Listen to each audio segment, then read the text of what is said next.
Cette vidéo est sponsorisée par Optique Unterlinden. Solène, tu vas prendre quoi là pour observer les étoiles ce soir? Prendre des photos?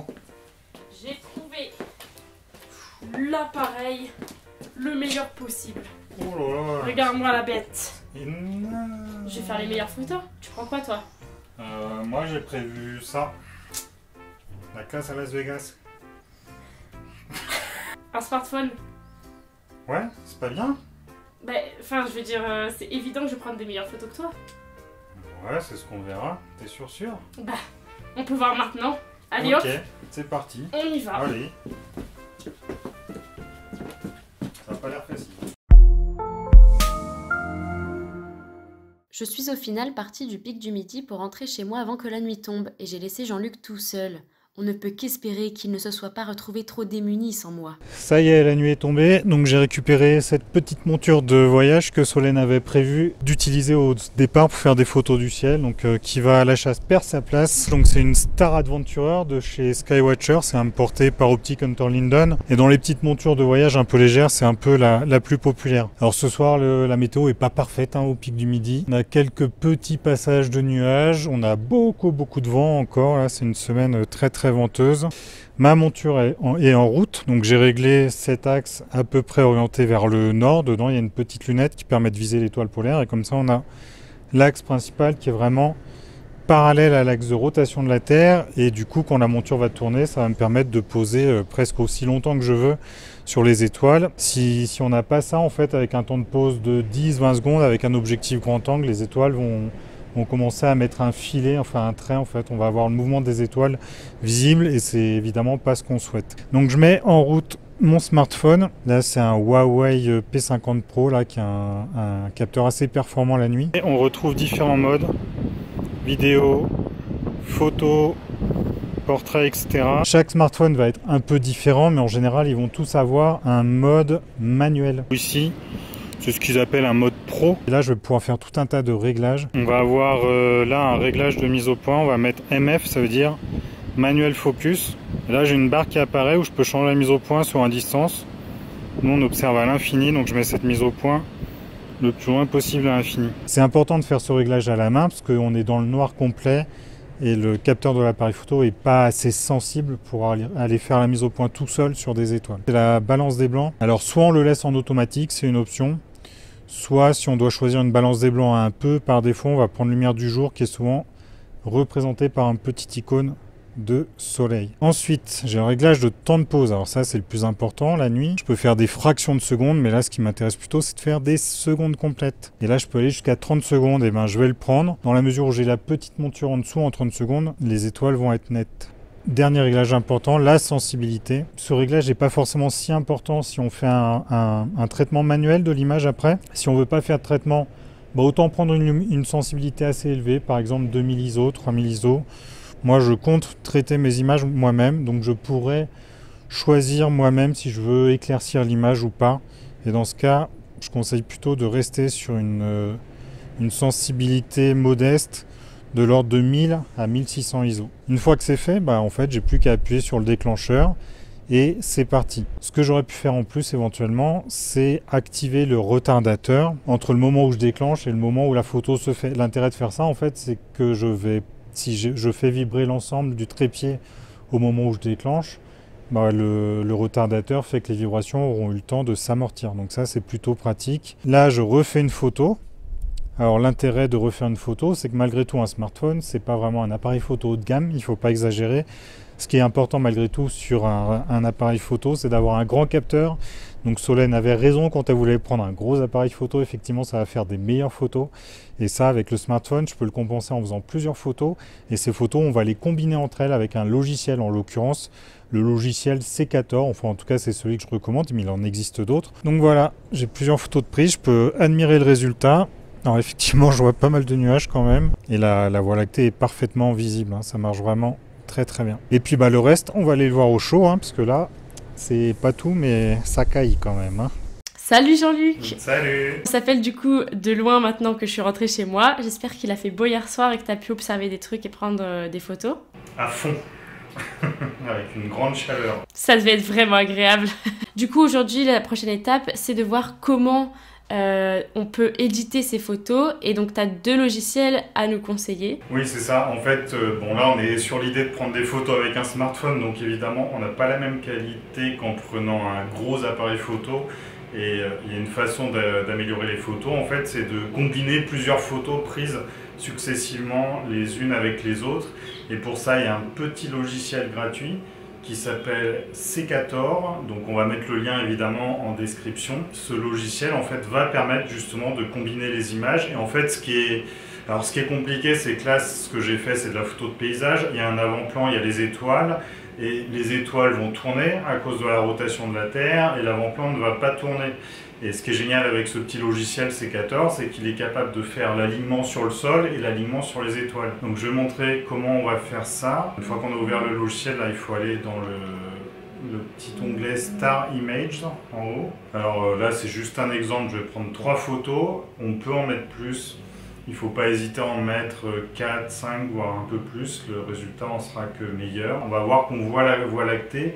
Mais en fait, si on regarde l'image de près, là, si je zoomais dedans, on va voir que l'image, elle est granuleuse, évidemment, parce qu'on est la nuit, il n'y a pas beaucoup de lumière. La sensibilité de l'appareil photo est poussée assez fort. Il est assez intelligent, en fait. Il est capable de comprendre où sont les étoiles et où est l'avant-plan. Mais on peut l'aider, en fait, en allant sur la partie qui s'appelle Sky Region. Okay. Là. Appuyer sur le bouton, enfin, normalement, il est mis par défaut, Irregular Mask. Si on veut enlever les satellites, on a aussi le choix de cocher l'option Best Pixel. Si on veut plutôt figer le sol, il faut cocher Freeze Ground. On peut aussi faire les 2 traitements et combiner ensuite les 2 images dans Photoshop pour avoir et un sol net et un ciel sans satellite. Et en fait là, une fois que j'ai cliqué sur Irregular Mask, si je vais sur l'image en fait avec la souris, en cliquant à gauche et en balayant l'image, en fait je peux sélectionner en vert la partie de l'image où sont les étoiles. Ok, donc c'est hyper intuitif. Ouais. Et en fait, ça va l'aider dans les calculs, là, ce que je fais. Je peux essayer de le faire sans faire ça, hein, mais là, en plus, on voit que, on a eu, au pic du midi, on n'a pas eu la météo qu'on espérait. Clairement. Donc, j'ai des petits nuages, j'ai des petits nuages qui passent, il y a du vent qui est fort, etc. Okay. Donc, je pense que là, sélectionner les étoiles, ça l'aide en raison de la présence de ces nuages. Je ne sais pas comment il le gérerait autrement. Ce petit logiciel, là, ce qu'il a d'intéressant aussi, c'est qu'il est capable de voir ce qui est des étoiles et ce qui est autre chose. Et notamment, là j'étais en début de nuit, le pic du midi, il est un peu sous un couloir aérien. Et il y a, à une certaine heure, c'est un peu le défilé des avions. Donc pour les photos de paysage, c'est pas génial. Mais là, vu qu'on a plusieurs photos, on a certaines photos où les avions sont présents et d'autres photos où les avions sont absents. Et ça, le logiciel, du coup, il est capable de comprendre. Et Secator, du coup, c'est un logiciel qui a été créé spécialement pour ce genre de photos? Pour les photos astro? Oui, c'est vraiment un truc d'astro. Ouais. Le dernier truc qui me reste à faire, c'est d'aller sur le petit onglet Output. En fait, il faut que je lui donne un nom de fichier de sortie, sinon il ne sera pas content. Et donc voilà, j'appelle mon truc résultat 4. Une fois que j'ai fait ça, j'ai juste à appuyer sur Start. Donc c'est vraiment simple. Il y a d'autres options dans le logiciel, je ne vais pas les montrer. Vous pouvez aussi aller voir sur la chaîne de Ciel Espace. J'ai fait une vidéo entière qui parle que de ce logiciel. Là, si je fais Close, fermer, il va m'afficher le résultat tout simplement. Hop là. Wow. Je vais basculer de fenêtre, maintenant on va aller dans Photoshop. Donc comment tu jongles entre Secator et Photoshop? On peut ne pas utiliser Photoshop dans l'histoire, on peut se contenter du résultat tel qu'il est, on peut dire c'est fini. Là on va pousser un peu plus loin pour voir ce qu'on peut faire dans Photoshop. La différence entre l'image telle qu'elle était au départ, en fait il faut zoomer dedans pour se rendre compte, il y a quand même pas mal de pixels dans le fichier. On voit que c'est vachement granuleux et si je mets le résultat obtenu en faisant ce traitement, en fait on voit que ce grain là se finit par l'image est lissée quoi. Voilà, et là j'ai mis que 3 images. Évidemment, si on en met plus, ce sera mieux. Alors l'autre truc que je voulais montrer dans Photoshop, c'est que là, en fait, j'ai déjà un peu touché l'image. Là, ce que j'ai fait, c'est que je suis parti de fichiers du format RAW. Les smartphones, de plus en plus, là, si on prend des modèles récents, ils sont capables de fournir un fichier brut, c'est-à-dire un fichier qui n'a pas été trafiqué par le téléphone. Et sinon, le téléphone m'a aussi généré un JPEG et là on voit l'image qu'on a ici. Si on regarde en fait, l'image elle est très lisse en fait, on n'a pas cette espèce de... La qualité est moindre et au niveau de la couleur aussi, on a moins de couleur. Le smartphone a fait un lissage de l'image pour qu'elle ait l'air jolie, mais du coup ça va avoir gommé certains détails. Et l'autre problème, c'est la couleur. Alors quand on est dans Photoshop, on peut faire ça, il y a une petite application en ligne là, qui s'appelle Pixlr qui ressemble à Photoshop. Elle est gratuite. Voilà, ça on peut mettre le lien aussi. Et puis il y a GIMP qui est un équivalent de Photoshop. Donc ce que je montre, même si on n'a pas Photoshop, on peut le faire dans les différents logiciels photo qui existent. Dans les filtres, si vous avez Photoshop, il y a quelque chose qui s'appelle Camera Raw. Donc on a notre image comme ça, donc on voit avec les couleurs pas très jolies. Les couleurs pas très jolies, elles sont liées à la pollution lumineuse. Et en fait, la balance des blancs de l'appareil photo, quand on fait la prise de vue, on s'en fiche un peu. Parce qu'en fait, si on fait un fichier RAW, c'est quelque chose qu'on peut corriger derrière. Donc là, par exemple, je peux essayer de faire une balance des blancs automatique déjà, voir ce qui se passe. Et voilà, on voit qu'on a quelque chose de déjà un peu plus joli. Et après, là, j'ai des boutons de balance des blancs sur lesquels je peux toucher. Donc je vois que l'image elle tire un peu trop sur le magenta, donc je peux décaler ce curseur là qui va du vert au magenta. Hop, j'essaye de récupérer une couleur un peu plus naturelle. Ce qu'on peut faire également ici, je peux changer l'exposition. Si l'image a l'air trop claire, je peux la rendre plus foncée. Là, on peut, voilà, on est à la nuit, on peut se dire qu'on a envie de plus. Là, moi, j'aime bien toucher à ce qui s'appelle la correction du voile. Ici, ça va, surtout si on a la voie lactée, là, ça va nous apporter du contraste. Il y a un assombrissement de l'image dans les bords. C'est un problème qu'on a sur beaucoup d'optiques. En fait, les bords sont pas totalement éclairés par toute l'ouverture de l'objectif. Et en fait, ici, on a un petit onglet là, vignetage, avec une petite barre et je peux corriger le vignetage à la main. Là, je rends les bords un peu plus clairs. Et puis une fois que j'ai fait ça, bah, quasiment c'est bon quoi. Là, je peux ouvrir l'image. Et dans Camera Raw, ce que je viens de faire là, on peut le faire sur une série d'images. On peut ouvrir plusieurs images d'un coup. Là, je vais prendre 3 fichiers par exemple. Donc je fais ma balance des blancs par exemple. Là je vais faire qu'un seul réglage. Voilà. Et une fois que j'ai fait ça, en fait, je peux sélectionner là en appuyant sur Shift. Je peux sélectionner les 3 images. Et si je vais au-dessus des images, ici je peux faire synchroniser les paramètres. Et donc là voilà, il m'applique les paramètres sur les 3 images. Je clique sur enregistrer les images. Là je peux choisir le format, ça peut être du TIFF, du PNG, du JPEG, on prend ce qu'on veut. Si on veut des formats qui détruisent vraiment pas l'image, il faut plutôt du TIFF ou du PNG. Et puis après il suffit de faire enregistrer. Et puis c'est tout. Au final là ce qui est quand même marquant, c'est de voir la qualité d'image qu'on récupère juste avec un smartphone. La voie lactée, on la voit quand même drôlement bien. C'est quand même un tout petit capteur. Bon, c'est sûr qu'on est au pic du midi, on a un super bon ciel et tout, mais c'est hallucinant de voir qu'on est capable de faire ça avec un smartphone. Mais si on a un smartphone un peu récent, aujourd'hui il y a plein de modèles qui marchent bien. Il y a les Google Pixel, il y a les iPhones.